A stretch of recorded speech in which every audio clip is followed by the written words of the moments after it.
আসসালামু আলাইকুম রহমতুল্লাহি ওবরকাতুহু। সম্মানিত দর্শক, পররাষ্ট্রমন্ত্রী ডক্টর খলিলুর রহমান সম্প্রতি ভারত সফর করে এসেছেন। আমাদের সরকারের জন্য এবং আমাদের দেশের জন্য ভারতের এই সফরটি নিঃসন্দেহে অত্যন্ত গুরুত্বপূর্ণ ছিল।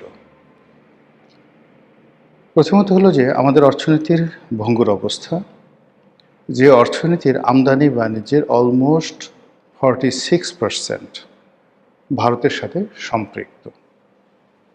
আমরা এশিয়ান ক্লিয়ারিং হাউজের মাধ্যমে প্রতি ৩ মাস অন্তর অন্তর যে ব্যয় নির্বাহ করি, এটা আমাদের জন্য একটা বিরাট পাওনা। অর্থাৎ আমরা আমদানি করছি, তার ৯০ দিন পরে এশিয়ান ক্লিয়ারিং হাউজের মাধ্যমে ভারতকে আমরা আমদানির মূল্য পরিশোধ করছি। অথচ এই অন্য যে কোনো দেশের সঙ্গে যদি আমাদের লেনদেন হয়, ইমিডিয়েটলি এলসি অ্যাট সাইট, মানে দেখার সঙ্গে সঙ্গে, অর্থাৎ এই পণ্য শিপমেন্ট করার সঙ্গে সঙ্গেই তাদেরকে টাকাটা দিয়ে দিতে হচ্ছে।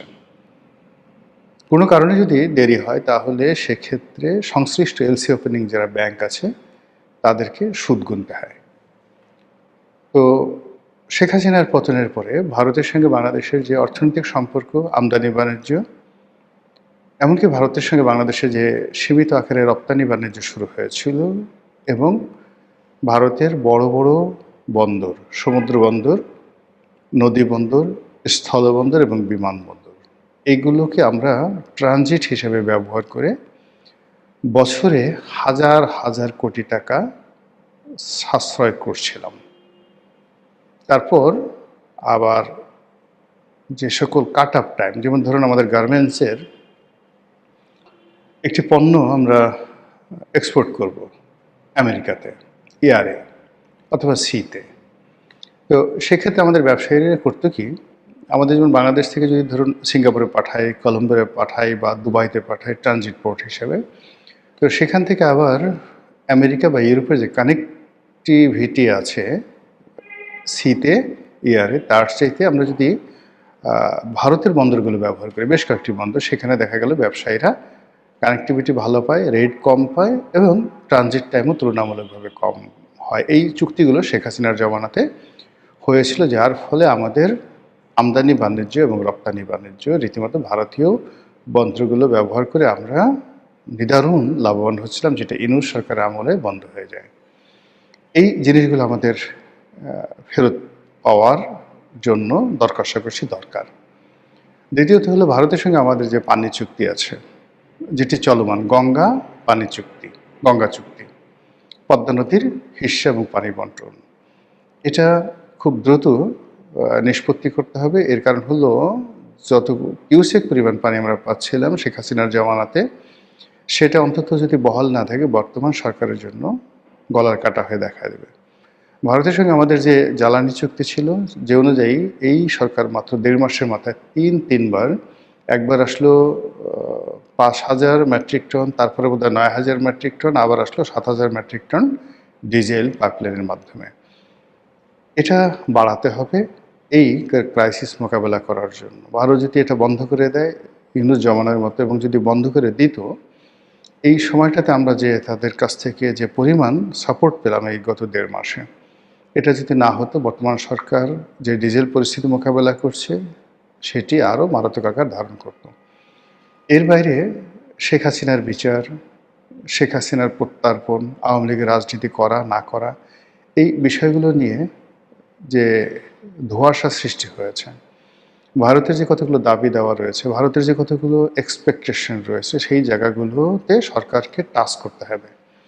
সরকার যদি ভারতকে রাজি খুশি করে আওয়ামী লীগকে ব্যান করতে পারে, বা আওয়ামী লীগকে যেভাবে নিষিদ্ধ করা হয়েছে এটা যদি সরকার কন্টিনিউ করতে পারে, ওয়েল অ্যান্ড গুড। আদারওয়াইজ এখানে ভারতের সঙ্গে তাদের একটা নেগোসিয়েশন আসতে হবে, অথবা সেই ইউনূস জমানার মতো ভারতকে অ্যাভয়েড করে ভারতের চোখে চোখ রেখে কথা বলে এগুতে হবে।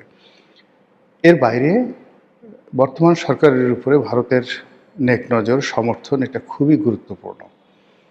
এটার উপরে সরকারের স্থায়িত্ব, সরকারের টিকে থাকা অথবা সরকারের কার্যক্রম ভালো করা, এ সব কিছু নির্ভর করে।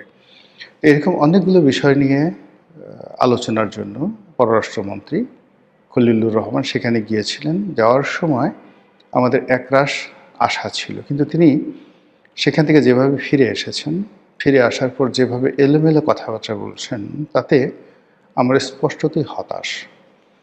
তিনি বলেছেন, এটা অনেকটা ডোনাল্ড ট্রাম্পের মতো।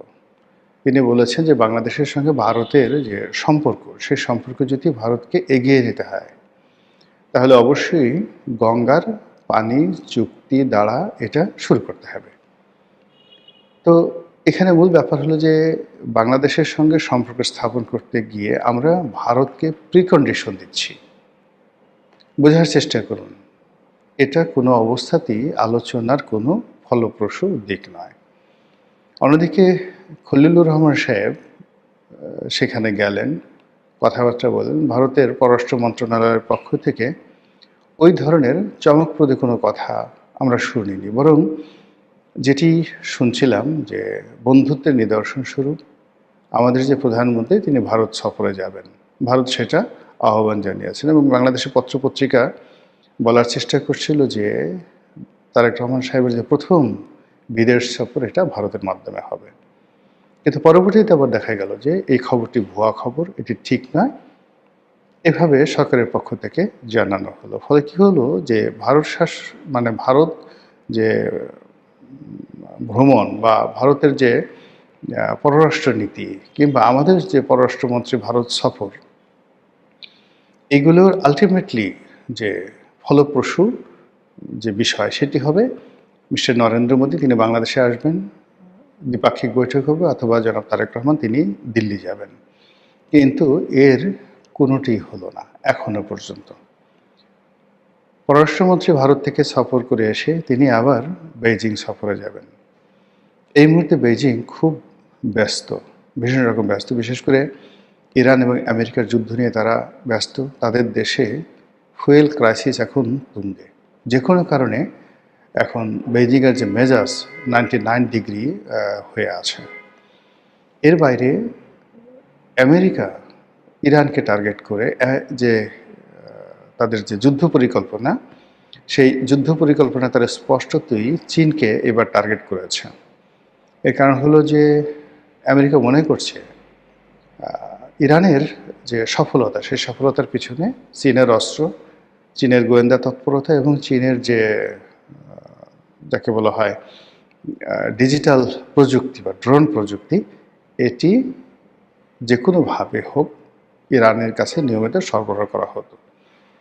যার ফলে যুদ্ধের ময়দানে ইরান অসম্ভব ভালো করেছে এবং আমেরিকাকে তছনছ করে ছেড়ে দিয়েছে। এখন যে অবস্থা দাঁড়িয়েছে, তাতে করে চীন খুব দ্রুত তাইওয়ানের ব্যাপারে সিদ্ধান্ত নেবে। ইরানের এই যুদ্ধের একটা ইতিবাচক ফলাফল এবং তার সঙ্গে সঙ্গে পাল্লা দিয়ে ইউক্রেন যে যুদ্ধ, সেই যুদ্ধের একটা ইতিবাচক ফলাফল একটু যাকে বলা হয় চীনের দিকে আসা মাত্রই চীন সেই তাইওয়ানের দিকে হাত বাড়াবে। আর সেই অবস্থাতে যখন তাদের পররাষ্ট্র মন্ত্রণালয় রাত দিন ব্যস্ত আমেরিকা, ইরান, ইউক্রেন নিয়ে, সেখানে বাংলাদেশের যে বিষয়টি, সেই বিষয়টি তাদের কাছে কতটা গুরুত্ব পাবে আই ডোন্ট নো। অথচ যদি এই সময়টিতে চীনে যাওয়া হয়, চীন মূলত আমাদেরকে এই মুহূর্তে অর্থনৈতিক সাহায্য ছাড়া আসলে তেমন কিছুই করতে পারবে না। কিন্তু আমার জানা মতে চীন সাধারণত বাংলাদেশের এই যে ক্রাইসিস মোমেন্ট, এই ক্রাইসিস মোমেন্টে তারা কোনো বিনিয়োগ করবে না। যেভাবে শেখ হাসিনার শেষ জমানাতে তিনি যখন সর্বশেষ চীন ভ্রমণ করেছিলেন, তখন চীন কার্যত কোনো টাকা দেয়নি, বরং তার সঙ্গে অসৌজন্যমূলক আচরণ করেছে এবং ওখান থেকে শেখ হাসিনার পতন শুরু হয়েছে। দ্বিতীয়ত ডক্টর মোহাম্মদ ইউনূসও গিয়েছিলেন। প্রথমে বলা হয়েছিল যে সেখান থেকে তিনি প্রচুর টাকা পাবেন, $40 বিলিয়ন পাবেন। পরবর্তীতে দেখা গেল 40 পয়সাও চীন ডক্টর মোহাম্মদ ইউনূসকে দেয়নি। আবার এই মুহূর্তে যেটা আছে, ডক্টর খলিলুর রহমান যদি চীন যান এবং সেখান থেকে খালি হাতে ফিরে আসেন, তাহলে ভারত থেকে তার যে সফর, সেই সফরটা 100% নেতিবাচক হয়ে পড়বে। ফলে সরকার হঠাৎ করে এই যে ভারত সফরে গেল, সফরের পরে আবার এসে আমাদের যে পররাষ্ট্রমন্ত্রী তিনি একেবারে চুপচাপ হয়ে গেলেন। তার সঙ্গে সঙ্গে তিনি সেই ভারতকে উল্টো শর্ত দিলেন যে বাংলাদেশের সঙ্গে সম্পর্ক করতে হলে গঙ্গা চুক্তি সেটা বাস্তবায়ন করতে হবে, বা গঙ্গা চুক্তিতে বাংলাদেশকে বেনিফিট দিতে হবে, পানির ন্যায্য হিস্সা দিতে হবে। তো এই যে সমস্যা, এই সমস্যাগুলো কেন হলো? আমার কাছে যেটা মনে হয় যে ডক্টর খলিলুর রহমান দিল্লি যাওয়ার পূর্বে ঘটা করে শিরীন শারমিন চৌধুরীকে গ্রেপ্তার করা, এটি রং মেসেজ গেছে দিল্লির কাছে।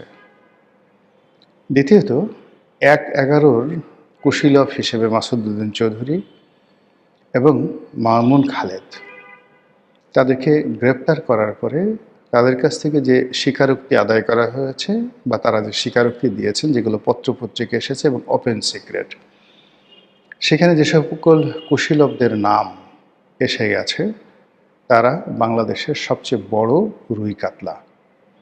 এই রুই কাতলাগুলো সেই আজকে প্রায় ৩০-৩৫ বছর ধরে দিল্লির দাস হিসেবে, দিল্লির এজেন্ডা বাস্তবায়নকারী হিসেবে তারা বাংলাদেশে বসে সবসময় ক্ষমতার কলকাঠি নাড়ে।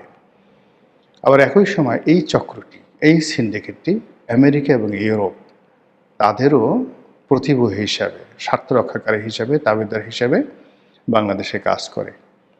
তো খলিলুর রহমান সাহেবের দিল্লি সফরের আগে শিরীন শারমিন চৌধুরীর গ্রেপ্তার এবং ১/১১-র কুশীলব হিসেবে খালেদ মামুন এবং মাসুদউদ্দিন চৌধুরীর গ্রেপ্তার, তার সঙ্গে সঙ্গে যেটাকে আমি বলবো যে সাপের লেচে পা দিয়েছে সরকার, অর্থাৎ ১/১১ সকল কুশীলবের নাম যেভাবে সামনে চলে এসেছে, এতে করে বাকিদেরকেও ধরতে হবে।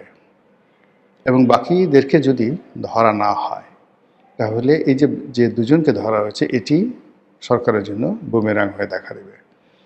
এদিকে এনসিপি, জামাত, অন্যান্য যে রাজনৈতিক দলগুলো আছে যারা সরকারের অংশীদার, তাদের কারোর সঙ্গে সরকারের সম্পর্ক ভালো নয়।